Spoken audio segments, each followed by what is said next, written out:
Bonsoir, Madame Diseuse de Bonaventure. Comment allez-vous? Formidable! J'adore les soirées étoilées. Je suis encore plus dans mon élément. En plus, ce soir, c'est la pleine lune. Que puis-je faire pour vous? Eh bien, nous aimerions savoir le futur, mais pas le mien. J'ai fait une découverte et je veux savoir ce qui lui arrive, comme les deux amis. Pouvez-vous nous aider? Il regarde dans la boule magique et avance vers le futur en 2017, où les trois élèves différents font chacun une présentation sur leur idole scientifique, Galilée, Copernic et Descartes. Bonjour, chers camarades de classe. Aujourd'hui, nous allons vous présenter des très grands personnages scientifiques dans l'histoire. Pour ma partie, je vous présente le grand René Descartes. Celui-ci est considéré comme l'un des fondateurs de la philosophie moderne. Il reste célèbre pour avoir exprimé dans son discours de la méthode de conjugaison « Je pense donc je suis ». Celle-ci marque la naissance de la subjectivité moderne. Il est né le 31 mars 1596 à La Haye en Touraine. Il était non seulement un scientifique, mais aussi un mathématicien, un physicien et un philosophe. En physique, il a apporté une contribution à l'optique et il est considéré comme l'un des fondateurs du mécanisme. En mathématiques, il est à l'origine de la géométrie analytique. Et tout comme Galilée, il se rallie au système cosmologique copernicien. Copernic a grandi à Thorn avec des parents bourgeois. Lorsqu'il avait 7 ans, ses parents ont déménagé un peu plus loin, mais encore dans la même ville.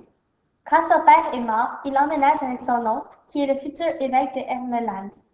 Grâce à son oncle, il est allé aux meilleures écoles et universités, dont l'université de Cracovie, qu'il a laissée après 3 à 4 ans d'études.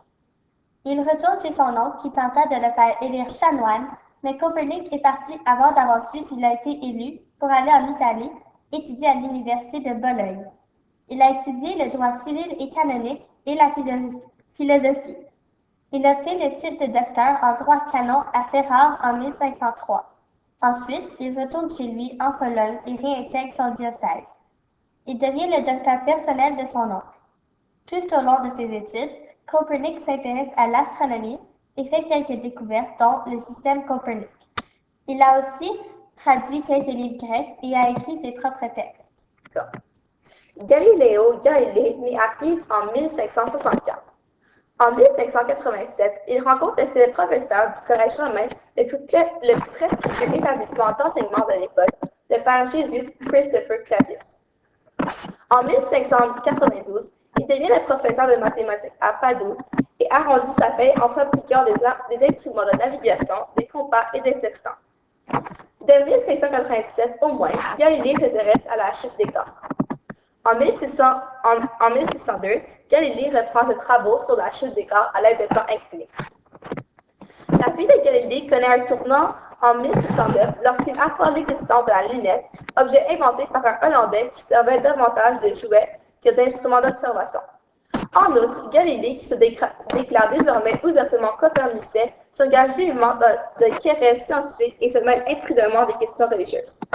Galilée commet deux grandes maladresses. D'abord, il présente une preuve du mouvement de la Terre, ce qui est au contraire aux accords avec le pape.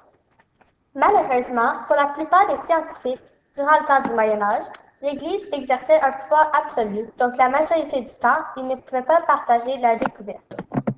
En retournant au passé, Galilée, Copernic et Descartes sont très surpris par tout ce que ces jeunes savent sur eux. Descartes, je ne savais pas que tu étais l'un des fondateurs de la philosophie moderne. Eh bien, moi non plus, je ne savais pas. C'est nouveau pour moi aussi. Galilée, quelle est ta meilleure découverte? J'ai continué à essayer de prouver les théories de Copernic et j'ai découvert la lunette astronomique. Copernic, à quelle école as-tu étudié?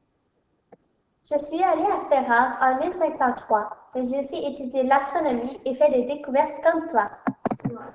Eh bien, mes amis, je crois que nous avons trouvé ce que nous voulions savoir. Oui, à bientôt! À bientôt!